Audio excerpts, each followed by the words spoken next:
Okay. Sandeep గారు, బండి సరోజ్ కుమార్ గారిది చాలా ఇంపార్టెంట్ క్యారెక్టర్ ఉంది ఇందులో యాజ్ అ విలన్. సో, అది ఎలా డిజైన్ చేశారు? ఆయనని కాస్ట్ చేయాలని మీకెలా అనిపిచ్చింది?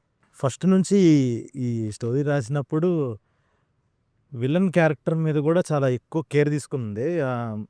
అంటే బేసిక్‌గా ఒక సైడ్ ఒక లెవెల్ ఆఫ్ ఇన్నోసెన్స్ ఉన్నప్పుడు, ఇంకొక పక్కన క్రూయల్‌నెస్, ఒక వికెడ్‌నెస్ ఇవన్నీ ఉండాలి కదా! సో, ఈక్వల్‌గా కరెక్ట్ ఈక్వల్‌గా సమాంతరంగా ఉండాలి కాబట్టి, సో, ఆ క్యారెక్టర్ అలాగా డిజైన్ చేసి, అంటే ఏంటనంటే జస్ట్ లైక్ విలన్ అనంగానే ఒక మొహం మార్చుకొని సీరియస్‌గా పెట్టేసి అలా అనకుండా, తన నుంచి కూడా ఒక ఫన్ సైడ్ ఉంటది. ఆ విలన్ క్యారెక్టర్‌లో కూడా ఒక ఫన్ సైడ్ ఉంటుంది.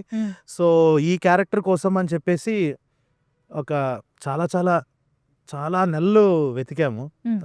సో, ఇంక చాలా రోజుల తర్వాత సడెన్‌గా నాకు యూట్యూబ్ హోమ్ పేజ్ పైన 'సూర్యాస్తమయం' అనే ఒక సినిమా, తను చేసిన సినిమా, తనే డైరెక్ట్ చేసి తను యాక్ట్ చేసిన సినిమా ఏదో ఒక థంబ్‌నెయిల్ కనిపించింది పోలీస్ లుక్‌లో.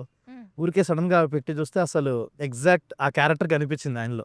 అంటే ఏంటనంటే ఆయన ఇంకా పర్ఫార్మ్ చేయటము ఇవన్నీ పక్కన పెడితే, హీ బీయింగ్ హిమ్ ఒక కైండ్ ఆఫ్ ఒక అందులో క్యారెక్టర్ చాలా వరకు నేను రాసుకున్న క్యారెక్టర్ సిమిలర్‌గా కనిపించింది.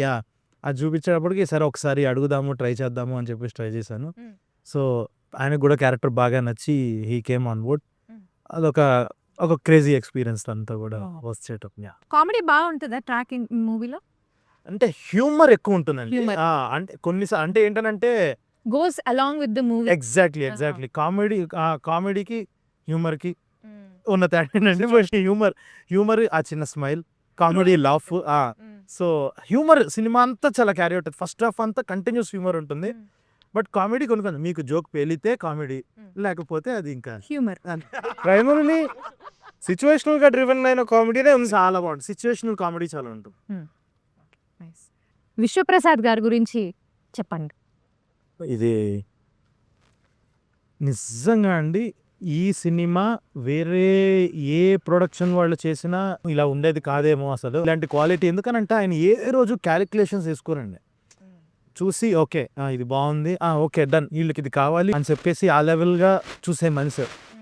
ఇప్పుడు ఇది ఈ మార్కెట్ దీనికి వర్కౌట్ అవుతుందా? ఇలా అస్సలేం ఆలోచించకుండా చాలా అడిగినంత వరకు ఇచ్చేసి అసలు చేశారు. నాకు చాలా చాలా హ్యాపీ. కొన్ని సార్లు నిజంగా ఈళ్ళు ఇచ్చేస్తున్నారా? నిజంగా ఇవన్నీ మనం చేసేస్తున్నాం. కొన్ని సార్లు ఆ షూటింగ్ అందరూ మనమే ఆశ్చర్యపోయాం. ఏంటి ఇంత పెద్ద సినిమా సెట్ మనమేనా? దీనికేనా మనల్ని కెప్టెన్ అంటున్నారు అని చెప్పేసి ఆ లెవెల్‌లో అడిగింది అడిగినట్టు ఇవ్వాలి. ఓకే.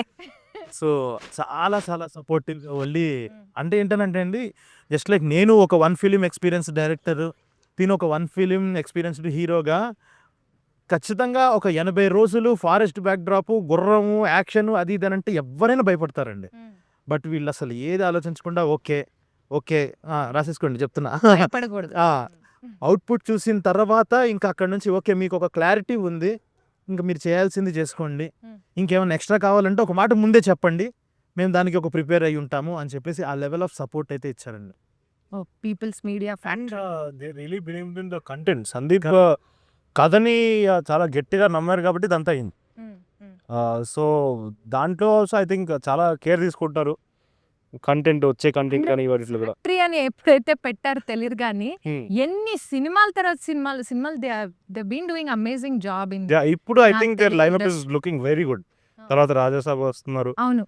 లైన్. ఇంకా మిగతా కూడా చాలా పెద్ద పెద్ద సినిమాలు వస్తున్నాయి. బట్ మన ఇండస్ట్రీకి ఎంతో సేవ్ ఇదేంటి నేను పొగిడేస్తున్నాను ఫ్లోలో. Competitor. I'm competitor. One day I will reach that position. Sandeep గారు, అయిపోయింది ఇంటర్వ్యూ. ఓకే. నెక్స్ట్ ఏంటి మీ లైనప్?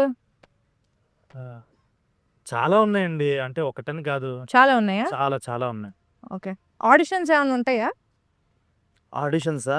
దేనికండి ఆడిషన్స్? ఉంటాయా చెప్పండి?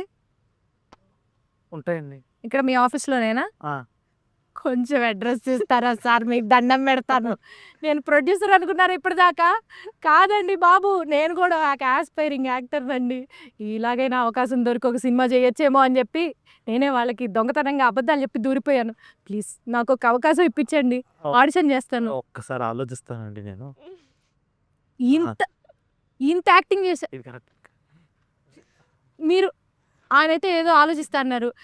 గుడ్. నేను సింగర్ అనే సంగతి మీకు తెలుసు. మనం ఒక ఫ్యామిలీ. ఆయన అంటే ఏదో అంటే ఇప్పటిదాకా అయితే ఇద్దామని అనుకున్నానండి. ఆలోచిద్దాం అనుకున్నారా బట్ ఇప్పుడుతో నాకు అది కూడా పోయిందండి కంప్లీట్‌గా. సాంగ్ నాన్నగారు సారీ అండి. ఎంతో ట్రై చేసాం. అన్‌ఫార్చునేట్‌లీ. లేనట్టేనా అవకాశం